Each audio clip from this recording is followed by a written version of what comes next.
चल, तो last class में हम लोग सेमीकंडक्टर रिवाइज कर रहे थे। तो हमारा हो गया था कहाँ तक, कहीं तक तो हो गया था।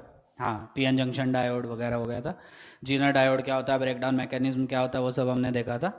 ठीक है, तो आज लास्ट टॉपिक और मोस्ट प्रोबेबली इससे क्वेश्चन आता है आपका, आएगा ही आएगा। ठीक है, ट्रांजिस्टर। ठीक है, बहुत डिटेल में और बहुत ज़्यादा थियरी वो सब आप नोटबुक रेफर कर सकते हैं। और हाँ, एक चीज़, एलईडी और ये फोटो सेल ये सब इसके आईवी कैरेक्टरिस्टिक्स के ग्राफ आपकी नोटबुक में बने हैं, वो सब अच्छे से पढ़ लेना, क्योंकि डायरेक्ट क्वेश्चन उसके पूछे। जनरली नीट नहीं पूछता, पर हाँ तब भी वो तीनों के तीनों याद कर लेना, सोलर सेल, एलईडी और आपका फोटो डायोड। ठीक है, ये तीनों के आईवी कैरेक्टरिस्टिक्स आपको एनसीईआरटी में भी मिल जाएंगे और आपको आपकी नोटबुक में भी मिल जाएंगे। तीनों अच्छे से बना लेना और अच्छे से समझ लेना। ठीक है, डायरेक्ट क्वेश्चन पूछेगा आईवी कैरेक्टरिस्टिक्स एलईडी के लिए बताओ क्या होती है। ठीक है, एक जनरल डायोड के लिए क्या होती है वो मैंने बताया था, फॉरवर्ड बायसिंग में, रिवर्स बायसिंग में। सिमिलरली सोलर सेल होगा, फोटो डायोड होगा और एलईडी होगा। इन तीनों के लिए आपको आईवी कैरेक्टरिस्टिक्स आनी चाहिए। ठीक है, तो आगे बढ़ते हैं। नेक्स्ट है ट्रांजिस्टर, छोटा सा ही है, कुछ क्वेश्चंस उसके देख लेंगे कैसे करते हैं ताकि फील आए, और आज खत्म करेंगे रिवीजन सेमीकंडक्टर का।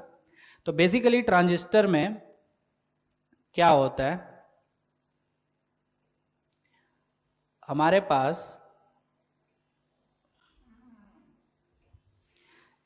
दो तरह के होते हैं, पीएनपी ट्रांजिस्टर और एनपीएन ट्रांजिस्टर। ठीक है, जब एक एन साइड को सैंडविच करेंगे दो पी साइड के बीच में, मतलब दो पी साइड है और बीच में एन साइड है आपकी, ऐसे को बोलते हैं पीएनपी। और जब एक पी साइड को सैंडविच करेंगे हम बिटवीन टू एन साइड्स, तो ऐसे में जो ट्रांजिस्टर बनता है दैट इज योर एनपीएन। ठीक है, तो मैं एक ही बताऊंगा क्योंकि दो बताने से कोई वो नहीं है, बात एक ही है उसमें। तो suppose this is your P side, this is an, this is P, तो दो पी के बीच में एक एन, तो ऐसे ट्रांजिस्टर को बोला जाता है पीएनपी ट्रांजिस्टर। ठीक है, तो अब इसमें जो कनेक्शंस होते हैं आपके, जो चीजें आपको पता होनी चाहिए वो क्या है, आप ध्यान से सुनना। मतलब वर्किंग ट्रांजिस्टर वर्क कैसे करता है आपका, वो समझना ध्यान से। ठीक है, तो देखो ध्यान से। और हमको जो मेन पढ़ना है वो पढ़ना है आपका कॉमन एमीटर कॉन्फ़िगरेशन। दो तरह की और कॉन्फ़िगरेशन आती है, कॉमन बेस और कॉमन कलेक्टर। वो आपके सिलेबस में नहीं है, सिलेबस में साफ साफ मेंशन किया है कि आपके सिलेबस में जो ट्रांजिस्टर है that is only for common ammeter configuration. सिर्फ सीई कॉन्फ़िगरेशन आपको पढ़ना है, सीबी और सीसी कॉन्फ़िगरेशन आपके सिलेबस में नहीं है। तो मैं सीई ही पढ़ाऊंगा, पर स्टार्टिंग के लिए मैं पूरा ऐसा जनरल बताऊंगा कि कैसे वो वर्किंग करता है। तो ध्यान से देखो, तो वर्किंग कैसी रहेगी, कुछ इस प्रकार आपकी बैटरीज रहती है, कुछ रेजिस्टेंसेज रहते हैं, वो मैं नहीं बना रहा हूं। तो देखो ध्यान से, पी साइड है तो मेजोरिटी चार्ज कैरियर्स कौन होंगे, ऑब्वियसली होल्स, सबको पता है। पी साइड में जो मेजोरिटी चार्ज कैरियर्स होते हैं वो आपके होल्स होते हैं। ठीक है, एन साइड में मेजोरिटी कौन होते हैं आपके, इलेक्ट्रॉन्स। पढ़ चुके हैं ना ये सब। और फिर से ये पी साइड है तो इसमें मेजोरिटी कौन होंगे आपके, होल्स। अब ध्यान से सुनना, बहुत जो मैं बोलने जा रहा हूं उसको ध्यान से सुनना, न्यूमेरिकल्स में काम आएगा। अब हमारे पास तीन चीजें होती हैं किसी भी ट्रांजिस्टर में। पहला होता है आपका एमीटर, एमीटर। दूसरा होता है आपका बेस, और तीसरा होता है आपका कलेक्टर। ठीक है, चलो, एमीटर, बेस और कलेक्टर, बहुत क्वेश्चंस आते हैं इस पे, सीधे सीधे भी आते हैं और घुमा के भी पूछता है, पर बहुत आसान है, एक ही फंडा है, वही बार बार हम लगाएंगे। तो सबसे पहले जो एमीटर होता है, ये एमीटर, ये बेस और ये आपका कलेक्टर, ईबीसी। तो एमीटर जो होता है उसकी खासियत क्या क्या होती है, ध्यान से सुनना। ये जो एमीटर होता है दैट इज हैविली डोप्ड, बहुत हैविली डोप्ड होता है। बहुत हैविली डोप्ड होने का मतलब क्या है, इसके अंदर जो, सपोज ऐसा जरूरी नहीं है कि एमीटर पी साइड ही हो, एनपीएन ट्रांजिस्टर भी तो होता है, तो एमीटर एन साइड हो जाएगी। तब हैविली डोप्ड होने का मतलब क्या, उसके अंदर इलेक्ट्रॉन्स बहुत ज्यादा होंगे। पर जो मैंने बनाया that is your PNP, PNP transistor. मतलब एमीटर जो है वो पी टाइप है आपका। तो पी टाइप का मतलब क्या, उसके अंदर बहुत सारे क्या होंगे आपके, होल्स होंगे। तो क्यों, हैविली डोप्ड होने की वजह से। तो याद रखना, एमीटर इज बेसिकली वो सेक्शन है जो आपका बहुत हैविली डोप्ड होता है। तो अगर वो पी साइड है तो मतलब बहुत ज्यादा होल्स है उसके अंदर, अगर वो एन साइड है तो उसके अंदर बहुत सारे इलेक्ट्रॉन्स है। मतलब जो मेजोरिटी चार्ज कैरियर्स है वो काफी अमाउंट में आपके, due to the heavy doping of emitter. ठीक है। बेस जो है वो वेरी लाइटली डोप्ड होता है आपका, ठीक है। और कलेक्टर जो होता है वो मॉडरेटली डोप्ड होता है, ना तो हाई ना ही आपका low, moderately doped. So emitter is basically very heavily doped, base is basically lightly doped and collector is basically moderately doped, ठीक है। मतलब अब ध्यान से सुनना, इसमें करंट कैसे होता है, इसमें जो कंडक्शन होता है वो कैसे होता है। अब ध्यान से सुनना, जो नॉर्मल ऑपरेशन रहता है उसमें ये जो साइड रहती है बेस एमीटर जो जंक्शन रहता है, ठीक है, वो आपका फॉरवर्ड बायस रहता है, ठीक। और बेस कलेक्टर जो जंक्शन रहता है वो आपका रिवर्स बायस रहता है। मतलब ये जो मैंने डायग्राम बनाया इसमें कौन कॉमन है दोनों साइड, इनपुट आउटपुट में बेस दिख रहा है, base emitter junction base collector junction, मतलब कॉमन बेस कॉन्फ़िगरेशन है। पर हमारे सिलेबस में सिर्फ कौन सी है, कॉमन एमीटर। अभी मैं जनरल बता रहा हूं इसलिए मैंने ऐसा बनाया, पर इसके बाद जो मैं बनाऊंगा उसमें मैं कैसा बनाऊंगा, एमीटर कॉमन होगा आपका दोनों साइड, इनपुट में भी और आउटपुट में भी। मतलब जंक्शन कौन कौन से बनेंगे, base emitter collector emitter junction, ठीक है। पर अभी जो मैंने बनाया उसमें बेस कॉमन लिया है मैंने, वो ऐसी जनरल में समझा रहा हूं सिर्फ कि होता क्या, ठीक। तो एमीटर में हेवीली डोपिंग होने की, हाई डोपिंग होने की वजह से नंबर ऑफ होल्स बहुत ज्यादा है, पी साइड है, अगर एन साइड होता तो इलेक्ट्रॉन ज्यादा होते हैं। बेस मैंने क्या लिया, एन साइड लिया, तो ये बहुत लाइटली डोप्ड है, तो इसके अंदर जो मेजोरिटी होंगे, जो एन साइड में कौन होते हैं, इलेक्ट्रॉन्स, वो उतने अमाउंट में नहीं होंगे क्योंकि ये लाइटली डोप्ड है। और ये मॉडरेटली डोप्ड है तो इसमें ठीक ठाक नंबर ऑफ होल्स होंगे, उतने नहीं होंगे जितने आपके किसमें है, एमीटर में।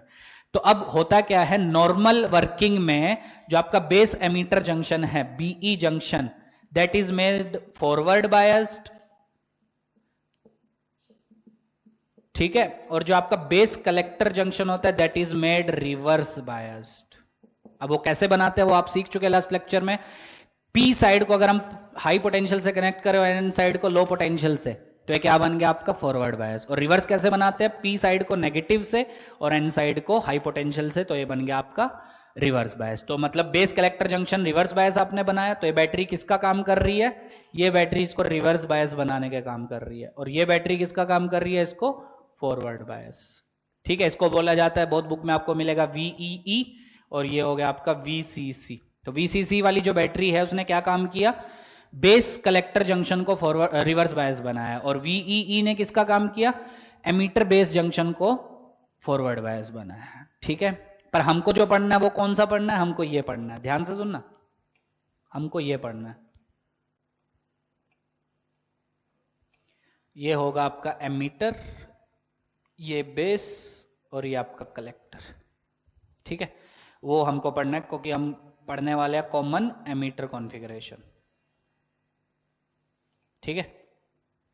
ये बाद में मैं बताऊंगा डिटेल में, ठीक है। अभी के लिए मैं सिर्फ जनरल बता रहा हूं। अब देखो इसमें करंट फ्लो कैसे करते हैं, ठीक, ध्यान से सुनना, करंट फ्लो कैसे करते हैं इसमें। अब क्या होगा, एमीटर से जो मेजॉरिटी चार्ज कैरियर्स है वो एमीटर एमिट करता है आपका, ठीक है। और क्योंकि बहुत हाई डोपिंग हुई है उसमें, तो बहुत सारे होल्स को एमिट करेगा। तो एमीटर ने एमिट किया होल्स को, ये होल्स किधर आए, बेस में। अब बेस में आपके पास क्या है, इलेक्ट्रॉन्स, क्योंकि एन टाइप होने की वजह से। अब उधर से जो होल्स एमिट हुए थे एमीटर से, क्या वो बेस के इलेक्ट्रॉन से कंबाइन करेंगे, पर क्या पूरे के पूरे कंबाइन कर पाएंगे, नहीं। क्या दिक्कत है, क्योंकि बेस आपका बहुत लाइटली डोप्ड है, उसको लाइटली डोप क्यों किया जाता है, इसी वजह से, ताकि ये जो एमीटर में जो ये एमीटर से जो होल्स आपके निकले, वो सारे के सारे होल्स इसके इलेक्ट्रॉन से कंबाइन ना कर पाए, नहीं तो फिर आगे जा ही नहीं पाएगा, समझ रहे हो। होल्स मान लो पूरे के पूरे यहीं आपके कंबाइन हो गए, तो कोई होल आगे कलेक्टर में जा ही नहीं पाएगा, और वहां नहीं जा पाएगा तो आपका करंट कहां से आएगा, आउटपुट कहां से मिलेगा आपको, समझ रहे हो। तो वो ऑब्टेन करने के लिए हम क्या करते हैं, बीच के इस बेस को बहुत लाइटली डोप्ड करते हैं, ताकि यहां के जो होल्स बहुत सारे निकले, वो बहुत कम होल्स यहां के इलेक्ट्रॉन से कंबाइन हो पाए, ठीक है। और बाकी किधर चले जाएंगे, आपके कलेक्टर में, ठीक। तो ये जो होल्स आपके राइट की तरफ गए, इसकी वजह से करंट आता है, that is your IE, which is called emitter current. क्योंकि होल्स जिधर जा रहा है करंट भी आपका उधर ही जाएगा, तो ये हो गया आपका IE, which is called emitter current.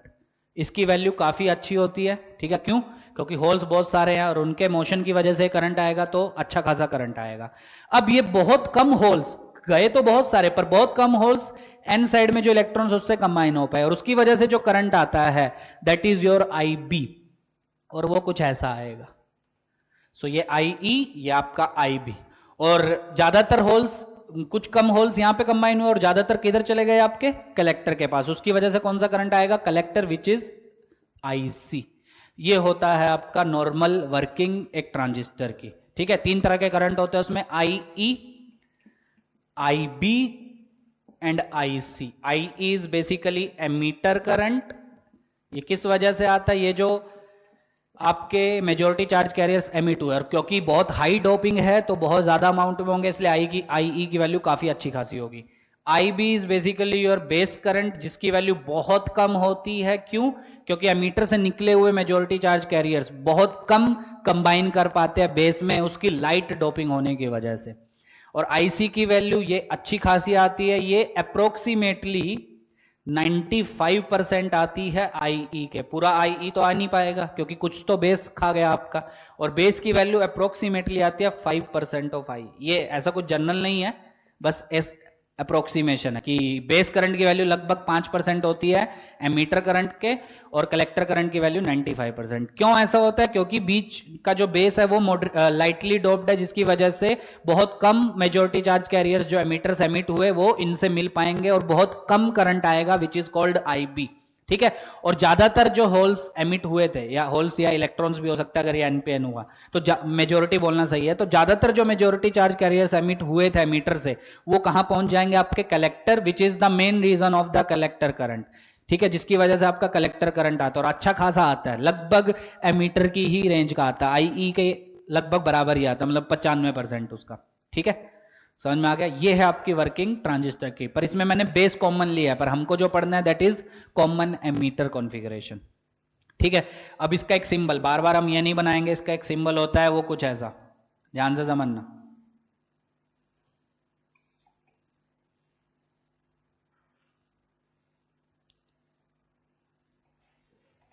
ठीक है, अब अगर ये पीएनपी है जैसे मैंने इसमें बनाया, तो ये पी, ये एन, ये पी, ये ऐसा ही तो है,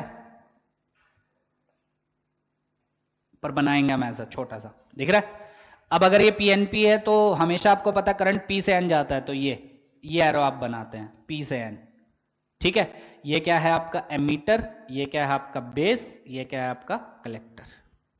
ठीक है, पीएनपी के लिए। एनपीएन अगर होता है, ये एनपीएन अगर होता, सपोज मैं यहां बनाऊं,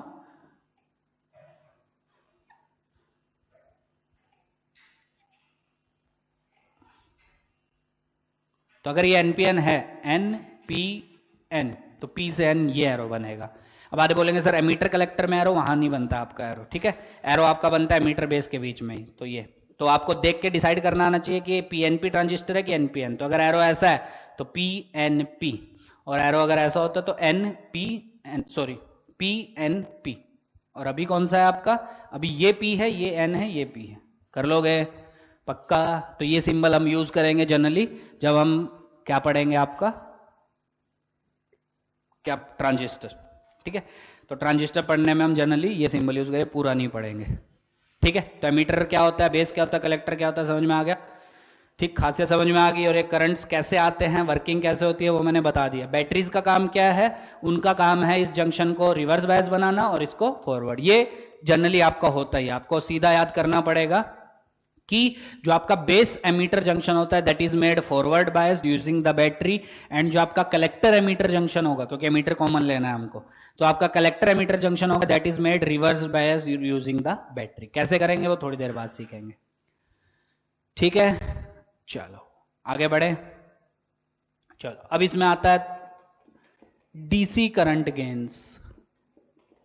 ये इस पे क्वेश्चन बहुत पूछे जाते हैं, डीसी करंट गेन्स। सबसे पहले इसमें आता है बेस करंट एम्प्लीफिकेशन फैक्टर, सबको याद होना चाहिए, base current amplification factor which is denoted by beta. ठीक है, तो ये बीटा कितना होता है आपका, collector current by base current, IC by IB. ठीक है, collector current divided by base current. इसकी जो वैल्यू होती है वो बहुत बड़ी होती है 1 से। क्यों, क्योंकि आईबी आपका बहुत छोटा होता है और आईसी आपका बहुत बड़ा होता है। ये 95% होता है आई के, सिर्फ 5%, तो ये वैल्यू बहुत बड़ी आपकी आती है। ठीक है, which is very very greater than 1। अब ध्यान से सुनना, जो नीट में क्वेश्चंस मिलेंगे उसमें आपको बोलेगा करंट गेन इतना है आपका। ठीक है, मतलब मान लो बोल दे 90 है आपका, तो वो आपको डिसाइड करना आना चाहिए वो बीटा है या अल्फा है। अल्फा क्या है वो इसके बाद पढ़ेंगे। अगर वो वैल्यू 1 से बड़ी है तो दैट विल बी बीटा, अगर वो वैल्यू 1 से छोटी है दैट विल बी अल्फा। तो अल्फा क्या है? Alpha is basically emitter current amplification factor. ठीक है, ये है आपका अल्फा। तो अल्फा कितना होता है? IC collector current by emitter current, और आपको पता है एमीटर करंट कलेक्टर करंट से तो ज्यादा ही होगा, ऑब्वियस सी बात है। ठीक है, तो this value will be less than 1। तो हमेशा याद रखना अल्फा की वैल्यू 1 से छोटी होगी, बीटा की वैल्यू 1 से बहुत बड़ी होगी। तो क्वेश्चन में अगर वैल्यू 120 दिया तो समझ जाओ वो बीटा है, तो उसको आईसी बाय आई भी लेके जो पूछा होगा उसके अकॉर्डिंग सॉल्व कर देना। पर हाँ, आपको पहचानना आना चाहिए कि अल्फा कौन है, बीटा कौन है। हाँ, और कभी कभी आपको क्या होगा, अल्फा से बीटा निकालने को बोलेगा, मतलब यूज होगा उसका क्वेश्चन में, तो क्या अल्फा से बीटा निकाल लोगे? बिल्कुल। कैसे? क्योंकि मुझे पता, ध्यान से यहां से देखो, ये आई ई आई बी आई सी, तो क्या आई ई से ही आई बी और आई सी बने हैं आपके? तो क्या मैं बोल सकता है emitter current will be equal to base current plus collector current, है ना? तो अगर इसको मैं सिंप्लीफाई करूं तो आई ई यहां से क्या लिख सकता हूं, I C by alpha, that will be I B, यहां से क्या लिख सकता हूं, I C by beta plus I C को आई सी रहने दो, I C will cancel out. कितना हो गया? 1 by alpha is equal to 1 plus beta by beta. तो अल्फा की वैल्यू होगी बीटा अपॉन 1 प्लस बीटा। ठीक है, या बीटा की अगर अल्फा की टर्म में मांगे तो वो कितनी होगी? तो 1 by beta will be 1 by alpha minus 1, so beta comes out to be alpha upon 1 minus alpha. तो ये दोनों कन्वर्जन आपको आने चाहिए, अल्फा से बीटा कैसे आता है, बीटा से अल्फा कैसे आता है, ये दोनों कन्वर्जन आपको आने चाहिए। ठीक है, चलो आगे बढ़े। नेक्स्ट है आपका कॉमन एमीटर कॉन्फ़िगरेशन, क्योंकि हमको बेसिकली वही पढ़नी है और लास्ट टॉपिक है वो, उसके बाद सीधा क्वेश्चंस करेंगे ताकि आपको समझ में आए, क्योंकि थियरी कुछ ज़्यादा है नहीं उसमें, और ज़्यादा थियरी पढ़नी है तो आप अपनी नोटबुक से देख सकते हैं। ठीक है, उसमें डिटेल में लिखवाया गया होगा। सो हमको सिर्फ पढ़ना है कॉमन एमीटर कॉन्फ़िगरेशन। ठीक है, तो कैसा होता है आप ध्यान से सुनना, सर्किट में कैसा दिखेगा आपको। सपोज हम क्या पढ़ रहे हैं, पीएनपी पढ़ रहे हैं, this is P, this is an, this is P. ठीक है, और कौन कॉमन है? एमीटर। सिर्फ यही कॉन्फ़िगरेशन है आपके में, कॉमन बेस कॉन्फ़िगरेशन है ही नहीं। तो सर्किट में कुछ ऐसा दिखेगा आपको, ये कौन है आपका? एमीटर कॉमन, ये बेस, ये आपका कलेक्टर। और क्योंकि हम पीएनपी पढ़ रहे हैं तो पी से एन एरो ऐसा बनेगा। तो अगर आपको ये कभी दिखे तो आप सीधा बोल दो ये कौन सा है, पीएनपी ट्रांजिस्टर है विद कॉमन एमीटर। देखो एमीटर यहां पे भी कॉमन है और आपका यहां पे भी है, मतलब इनपुट में भी है और आउटपुट में भी है। तो ये जंक्शन क्या है आपका? Base emitter junction. ठीक, और ये जंक्शन आपका क्या है? Collector emitter junction. ठीक है, अरे बोलो। हाँ, तो अब देखो ध्यान से क्या होता है। अब नॉर्मल वर्किंग में बेस एमीटर को क्या बनाया जाता है? Forward bias. अब वो कैसे बनेगा? पी साइड को हाई पोटेंशियल से कनेक्ट कर दो, तो ये होती है आपकी वीबीबी, बुक्स में ऐसे ही मिलेगा आपको। तो वीबीबी का काम क्या है? इस बैटरी का काम है बेस एमीटर जंक्शन को फॉरवर्ड बायस बनाना। और कॉमन कलेक्टर एमीटर जंक्शन क्या होता है आपका? Reverse bias. वो कब होगा? जब पी साइड नेगेटिव से। सो ये हो जाएगा आपका वीसीसी। अब इसमें रजिस्टर लगे होते हैं कुछ, दैट इज योर आर आई। ठीक है, यहां पे मान लो आर ओ। अब क्वेश्चन कैसे आते हैं? सबसे पहले तो करंट बताओ कैसे कैसे आएंगे। तो ये हो जाएगा आपका आई बी, दिख रहा है सबको? ठीक है, अब आई ई कैसा होगा आपका? ये होगा आपका आई ई। आई सी कैसा होगा आपका? आई सी, दिख रहा है? ये होगा आपका आई सी। अब देखो ना, आई सी आई बी, ये दोनों मिलके आई ई, इक्वेशन यही रहेगी आपकी, I E is equal to I B plus I C. अब इसमें क्वेश्चन कैसे आते हैं?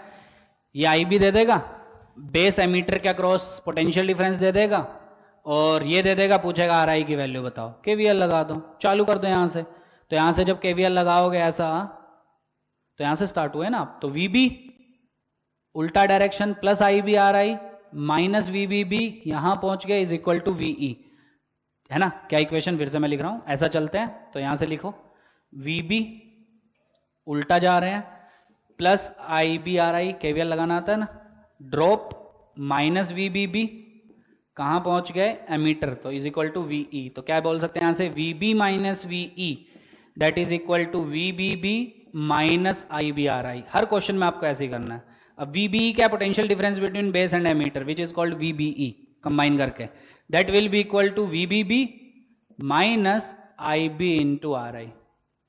बस, अब ये रटना नहीं है, केवीएल लगा दो ना सीधा, रटने की जरूरत क्या है। सिमिलरली कलेक्टर एमीटर में IC वगैरह पता होंगे आपको। अच्छा, कभी कभी वो चालाकी करता है, आपको सिर्फ IB दे देगा और IC नहीं देगा, पर आपको बीटा अल्फा में से कुछ दे देगा।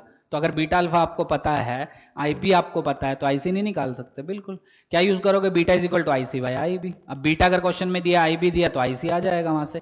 एक बार IC आ गया, ये दिया है कलेक्टर एमीटर का क्रॉस पोटेंशियल डिफरेंस दिया है, तो आपको RO भी मिल जाएगा। अब इसमें भी KVL लगा दो, चालू करो यहां से, बोलो VC उल्टा जा रहे हैं प्लस ICRO प्लस VCC कहां पहुंच गए इज इक्वल टू VE। फिर से आ जाएगा आंसर, कर लोगे सॉल्व। तो ऐसे आपके क्वेश्चंस आएंगे और आपको क्वेश्चन, हर क्वेश्चन में यही पूछेगा बताओ यहाँ का RO कितना है, RI कितना है, ये सब। ठीक, अब इसमें आपका जो मेन जो आपके सिलेबस में वो है एमीटर एज एन एम्पलीफायर। ठीक है, तो एक एम्पलीफायर क्या करता है, आपका इनपुट को एम्पलीफाई करके देता है, समझ रहे हो। अब इनपुट कैसे यूज किया जाता है, अब ध्यान से सुनना, उसका कुछ ज्यादा यूज नहीं है, आपको नोटबुक में कराया भी होगा। यहां पे आपका इनपुट दिया VI, ठीक है, AC इनपुट दिया, और यहां पे हम क्या ऑब्टेन करते हैं, आउटपुट। ठीक है, तो छोटा सा इनपुट देने पे भी हमको क्या मिलता है, बहुत बड़ा आउटपुट मिलता है। इसीलिए हम ट्रांजिस्टर को एज एन एम्पलीफायर यूज करते हैं। एम्पलीफायर का काम क्या है, कम इनपुट को आउटपुट बढ़ा के वो देता है, सबको पता है, बचपन में पढ़ चुके हो। पर ट्रांजिस्टर को एज एन एम्पलीफायर कैसे यूज करते हैं, ध्यान से सुनना, क्योंकि आपको पता है IB की वैल्यू बहुत छोटी है, सही है, और IB बेसिकली आपका जो इनपुट करंट है वो, तो IB की वैल्यू बहुत छोटी है। तो IB की वैल्यू अगर बहुत छोटी है और IC की वैल्यू तो काफी अच्छी खासी है, IC is basically output current, IB is basically input current, तो आपका इनपुट करंट बहुत कम है और आउटपुट आपका ज्यादा है। और एक चीज एक्सपेरिमेंटली देखी जाती है कि अगर हम IB की वैल्यू थोड़ी सी भी बढ़ा दें, कुछ करके अगर हम IB की वैल्यू थोड़ी सी बढ़ा दें, तो IC कॉरस्पॉन्डिंगली बहुत ज्यादा इंक्रीज हो जाता है, समझ रहे हो। IB की वैल्यू अगर हम थोड़ी सी भी बढ़ाएं तो IC की वैल्यू कॉरस्पॉन्डिंगली बहुत ज्यादा इंक्रीज हो जाता है। ठीक है, तो क्या होता है आपका, थोड़ा सा भी अगर हम ये बढ़ाएं तो ये बहुत ज्यादा इंक्रीज होता है, समझ में आ रहा है। तो अगर हम इनपुट अगर थोड़ा सा भी बढ़ाएं तो आउटपुट आपका बहुत ज्यादा इंक्रीज करता है। इसी खासियत की वजह से transistor is used as an amplifier. तो आपके सिलेबस में वही है, ट्रांजिस्टर एज एन एम्पलीफायर, और उसमें भी कौन सी कॉन्फ़िगरेशन, कॉमन एमीटर, जो मैंने ये बनाई है। तो ये होगा बेस एमीटर, ये होगा कलेक्टर एमीटर। इस VBB का काम है इस बेस एमीटर जंक्शन को फॉरवर्ड बायस बना के रखना, कैसे, P साइड को पॉजिटिव से। इस VCC का काम है कलेक्टर एमीटर जंक्शन को रिवर्स बायस बना के रखना, कैसे, P साइड को नेगेटिव से कनेक्ट करा के। पहला काम ये, इनपुट यहां दिया, AC इनपुट देते हैं इसमें ट्रांजिस्टर में, ठीक है, एज एन एम्पलीफायर। तो AC इनपुट जब आपने दिया तो आउटपुट यहां ऑब्टेन करोगे। अब इनपुट करंट आपका क्या है, IB बेस करंट, और आउटपुट क्या है, IC that is collector current. दिख रहा है सबको, ठीक। अच्छा, अब इसमें क्या होता है, क्वेश्चन आते हैं कि इनपुट करंट अगर इतना है, ठीक है, तो आउटपुट करंट IC कितना होगा। अब वो सब KVL वेवीएल लगा के अभी मैं क्वेश्चन कराऊंगा तो उससे क्लियर हो जाएगा। ठीक है, अब इसको एज एन एम्पलीफायर यूज करने का दिमाग में कैसे आया वो समझो ध्यान से, कि जब हम इनपुट करंट की वैल्यू हल्की सी भी बढ़ाते हैं तो आपका कोरस्पॉन्डिंगली आउटपुट करंट बहुत ज्यादा बढ़ता है। मतलब IB अगर हम थोड़ा सा भी बढ़ाते हैं तो IC बहुत ज्यादा बढ़ जाता है आपका। इसी खासियत की वजह से we can use transistor as an amplifier. समझ में आ रहा है, पक्का। हाँ, तो एम्पलीफायर का काम ही यही है ना, छोटे से इनपुट को क्या करता है, बड़े आउटपुट में कन्वर्ट करता है। इसमें भी वही, IB अगर थोड़ा सा भी आपने लिया दैट इज इनपुट करंट, तो IC कॉरस्पॉन्डिंग बहुत ज्यादा इंक्रीज करता है, that is your output current. ठीक है, और एक क्वेश्चन आपको डायरेक्टली मिलेगा न्यूमेरिकल्स में, इनपुट करंट अगर आपका ऐसा है, ऐसा क्यों बना है, क्योंकि AC इनपुट आपका दिख रहा है, तो आउटपुट आपको कुछ ऐसा मिलेगा। ध्यान से सुनना, एम्पलीफाई होके मिलेगा, सबको पता है, और कुछ ऐसा।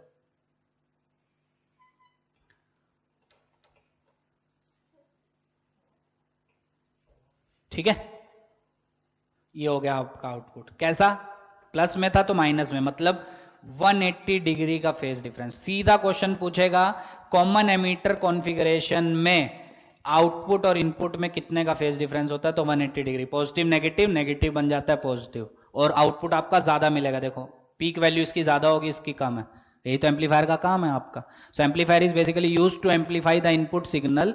ठीक है, तो इनपुट सिग्नल कम होने के बाद वो आउटपुट को बढ़ा के देता है। और ये ट्रांजिस्टर का एज एन एम्पलीफायर किस लिए यूज किया गया वो समझ में आ गया। अब यूज किस कॉन्फ़िगरेशन में हमको सिर्फ सीखना है, कॉमन एमीटर कॉन्फ़िगरेशन। क्वेश्चन कैसे आते हैं, इनपुट में सारी चीजें दे देगा, आरआई पूछ लेगा या सब कुछ दे देगा, वीबी भी पूछ लेगा, लगाना केवीएल ही है आपको, सिंपल सा। पर आईबी कैसा आया वो समझो, आईई कैसा आया वो समझो। बैटरी से भी समझ सकते हो, पॉजिटिव है तो आईबी होगा, ठीक है, ये नेगेटिव है तो ये आई होगा, सिमिलरली ये नेगेटिव है तो ये आपका आईसी होगा। ठीक है, कर लोगे? चलो, कोई समस्या? चलो ठीक, अब कुछ क्वेश्चंस इसके करते हैं, और उसके पहले एक दो चीजें और वो मैं बता देता हूं, वो याद कर लेना क्योंकि डायरेक्टली यूज होगी वो। ठीक है, तो सबसे पहला आता है आपका एसी करंट गेन। अभी तक हमने कौन सा पढ़ा, डीसी। तो सबसे पहला आपका आता है एसी करंट गेन। सीधा क्वेश्चन आ चुका है इसका 19 में।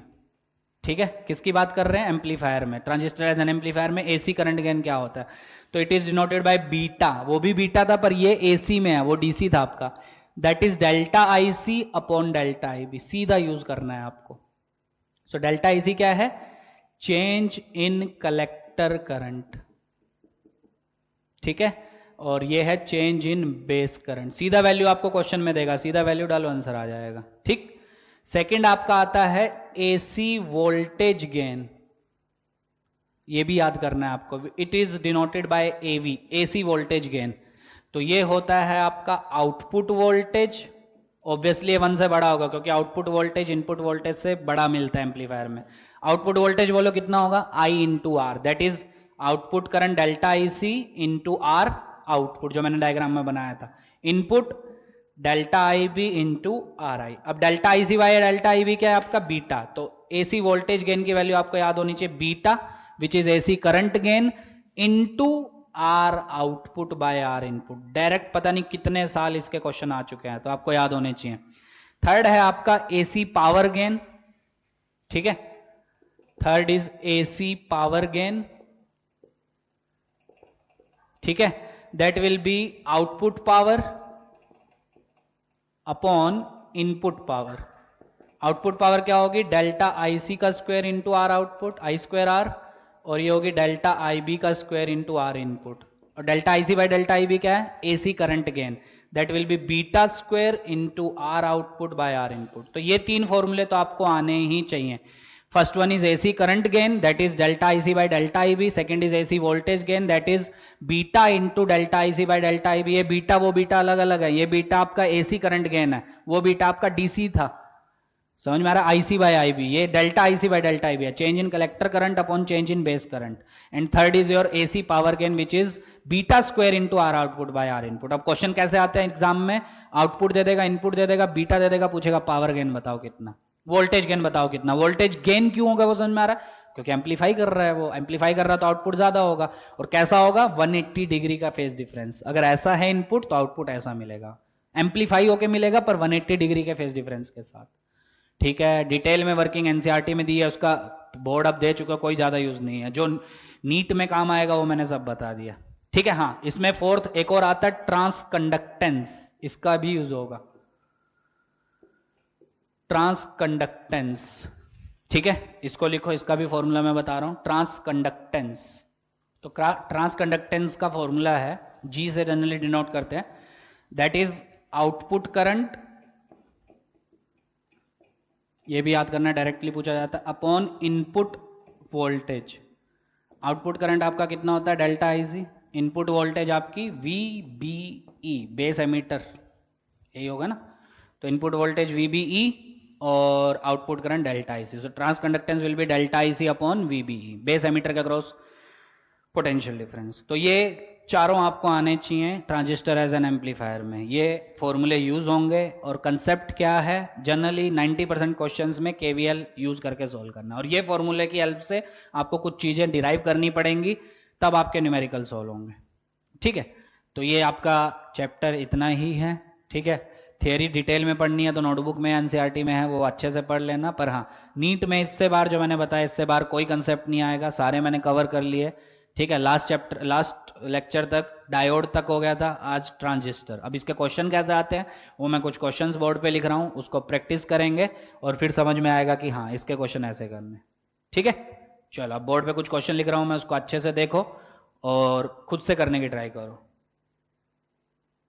चल, तो ये क्वेश्चंस हैं और यही आते ही हैं इसमें, तो मैंने सीधे बता दिए हैं, देखो क्या करना है, कैसे करना है, ठीक है। डिटेल में अगर आपको पढ़ना है वर्किंग तो एनसीईआरटी रेफर करो, नोट्स रेफर करो, ठीक है। डिटेल में अगर यहाँ पढ़ाने बैठ गए तो 3-4 लेक्चर जाएंगे, जिसका कोई मतलब नहीं है अभी।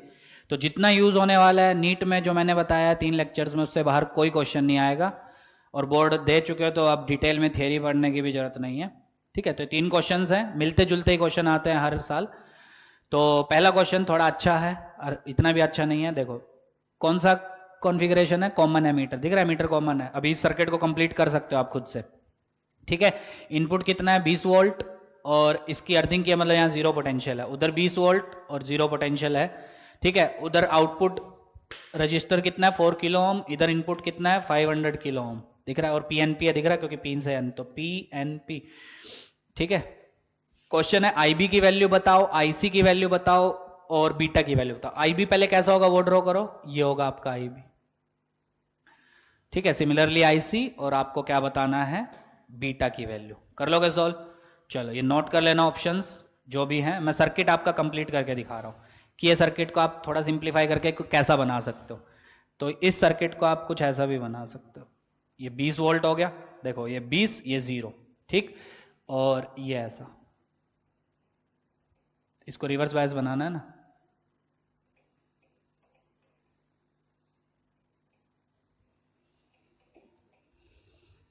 ठीक है। या थोड़ा चेंज कर लेना, या ये भी नहीं भी बनाओगे तब भी आपका आंसर आ जाएगा, ये 20 वोल्ट ही रहने दो यहाँ पे, तब भी आंसर आ जाएगा। अब क्वेश्चन है आईबी आईसी की वैल्यू बताओ, करो सॉल्व। आईबी की वैल्यू लगाओ, ये वीई, ये वीबी, ठीक है।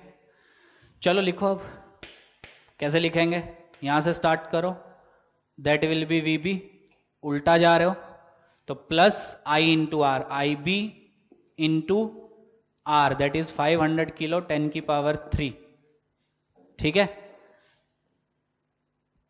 कहां पहुंच गए, इज इक्वल टू 20। अब वीबी आपको कितना दिया हुआ है, 0, तो ये आपका 0 हो जाएगा। तो I B comes out to be 20/500 into 10 की पावर -3, ये गया 50 से हो गया आपका 0.04 इंटू 10 की power -3, so I B comes out to be 40 micro ampere, ठीक है। अब आईसी कैसे निकालोगे, फिर से चलो यहां से ये आपका आईसी हो जाएगा, ठीक है। चलो 20 सेम डायरेक्शन माइनस कितना, आईसी इंटू 4 किलो 10 की पावर 3, कहां पहुंच गए, इज इक्वल टू वीसी, और वीसी आपको 0 दिया हुआ है तो इसको 0 डाल दो, तो आईसी कितना आ जाएगा, 20/4 इंटू 10 की power -3, that will be 5 milli. अब बीटा पूछा है, बीटा सबको पता है, that is IC by IB, तो 5 मिली विच इज 5 इंटू 10 की पावर -3, आईबी 40 इंटू 10 की पावर -6, सोल्व कर लेना, ये आपका 250 मतलब 125 आएगा क्योंकि एक ही ऑप्शन है। कर लोगे, चेक कर लेना एक बार, ये हो जाएगा 10 की पावर 3 ऊपर जाके, that will B 5000/40 which is 125, ठीक। अगला क्वेश्चन सीई के लिए, आउटपुट वोल्टेज दी है, आउटपुट रजिस्टर दिया है, करंट गेन दिया 100, मतलब क्या दिया आपको, बीटा, और कितना होता है, delta IC by delta IB, ठीक है। तो क्वेश्चन है कि वोल्टेज गेन बताओ और पावर गेन बताओ। अभी अभी बताया था, voltage gain is equal to beta into R output upon R input. Beta कितना दिया आपको, 100, output 3 kilo, input 2 kilo, kilo से किलो गायब, 2 से हो गया 50, 50 इंटू 3 150। वोल्टेज गेन का मतलब पता है क्या, आउटपुट वोल्टेज इनपुट के इतना टाइम्स होगी आपकी। सिमिलरली पावर गेन कितना होगा, that is beta square into R output upon R input. Beta का स्क्वायर 10 की power 4, output 3, input 2, that will be 15000। तो पावर गेन मतलब आउटपुट पावर इनपुट के कंपैरिजन में इतना टाइम्स होगी। सीधे सीधे क्वेश्चन आते हैं, कुछ मुश्किल नहीं है। ठीक है, लास्ट क्वेश्चन, करंट गेन दिया है, इनपुट दिया है, आउटपुट दिया है, आउटपुट वोल्टेज दिया, इनपुट वोल्टेज पूछा है। ठीक है, कैसे निकालोगे बोलो? सबसे पहले तो वोल्टेज गेन निकाल लो, that will be beta into R output upon R input. तो वोल्टेज गेन कितना आ जाएगा? Beta which is 100 output 2 input 1, तो ये हो जाएगा 200। और वोल्टेज गेन क्या होता है आपका? Output voltage upon input voltage, that is 200। मतलब आउटपुट जो है वो इनपुट के 200 टाइम्स है, तो हमसे तो इनपुट मांगी है, तो इनपुट हो जाएगी output by 200, that will be 4 upon 200, मतलब 2 इंटू 10 की power -2, which will be 20 milli volt. तो सोच के देखो, 20 मिली वोल्ट इनपुट दिया आपने, आउटपुट कितना मिल रहा है? 4 वोल्ट। कितना एम्पलीफाई कर दिया? इसलिए कॉमन एमीटर ट्रांजिस्टर को हम एज एन एम्पलीफायर यूज करते हैं। ठीक है ना, छोटे से वोल्टेज को वो बढ़ा के आपको देता है। ठीक है, और कैसे बढ़ाता है? 180 डिग्री का फेज डिफरेंस उल्टा करता है, ध्यान से। ठीक है, इसके भी क्वेश्चन आपको डायरेक्टली मिलेगा। ठीक है, समझ में आ गया? अब ऐसे बहुत सारे क्वेश्चंस आपको मिलेंगे। ठीक है, बुक में पास्ट ईयर उठाओ, उसमें मिलेंगे। ठीक है, तो अच्छे से उसको देखो, सोल्व करो, कोई भी डाउट हो उसको पूछो। तो तीनों लेक्चर अच्छे से देखो, समझो, कोई भी समस्या हो तो उसको पूछो।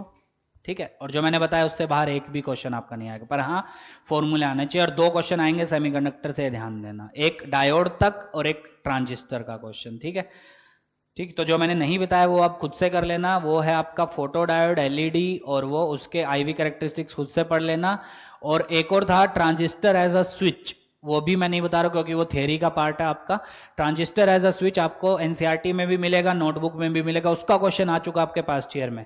ठीक है, तो उसका एक ग्राफ आपका होगा और उसमें पूछता वो ट्रांजिस्टर एज अ स्विच किस रीजन में वर्क करता है। सैचुरेशन रीजन होता है, एक्टिव रीजन होता है आपका, कट ऑफ रीजन होता है। 3 रीजन होते हैं आपके, कट ऑफ, एक्टिव, सैचुरेशन। तो वो पूछता है कि बताओ कौन से रीजन में वो एज अ स्विच काम करता है। तो वो सब आपको एनसीईआरटी मिल जाएगा। तो ये जितने भी ग्राफ्स के क्वेश्चन है, जितने भी ग्राफ के कंसेप्ट है, थियरी है, वो आपको एनसीईआरटी मिल जाएगी, उसको पढ़ लेना। जनरली उस पर क्वेश्चन पूछता नहीं है, पर हाँ आ चुका है उस पर क्वेश्चन, तो वो भी आपको देखना है। ठीक है, पर जो न्यूमेरिकल टाइप होंगे और डायोड तक जो थियरी थी वो सब मैंने डिटेल में बता दिया। उसके बाद जो चीज़ मैंने नहीं बताई वो मैं लिख देता हूँ, खुद से पढ़ लेना।